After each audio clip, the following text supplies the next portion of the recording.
Accessing library computer data. Please input command codes.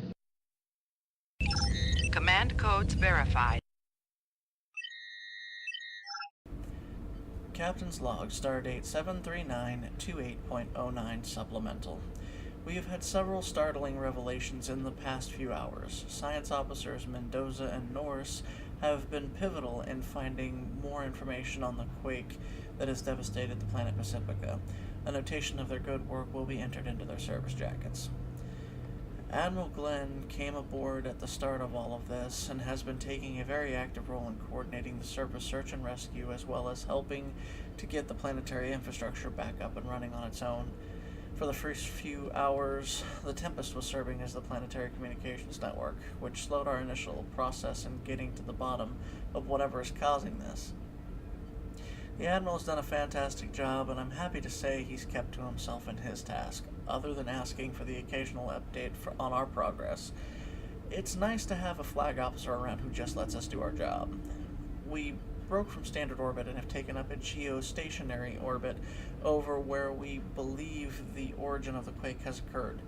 To our surprise, we have detected what appears to be plasma energy weapon residuals, so we're operating at yellow alert until we can surmise what exactly is going on. To make matters more interesting, the sensor readings are coming from under the surface of one of Pacifica's many oceans. We have opted to send down a Class 3 planetary survey probe to see if it can help us get a clearer reading on what this anomaly might be. If that fails, we've been given the option to use a submersible to investigate the area, which is still up in the air.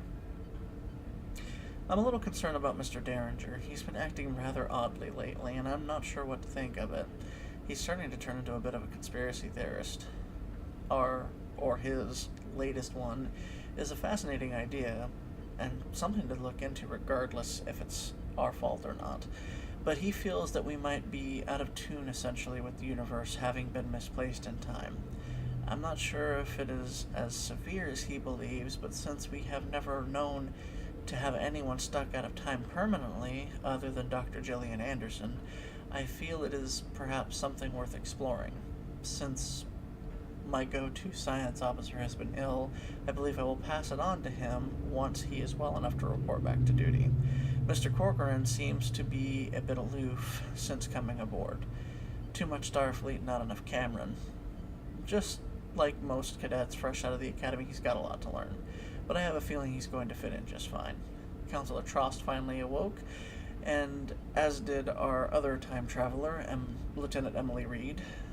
They have been in a coma-like state since we arrived in this time. I'm thankful that she is all right. However, I am told that Emily may not have fared as well. Once the counselor is up to it, she's going to have one heck of a job in front of her. It's going to be a long day ahead of us still. End log.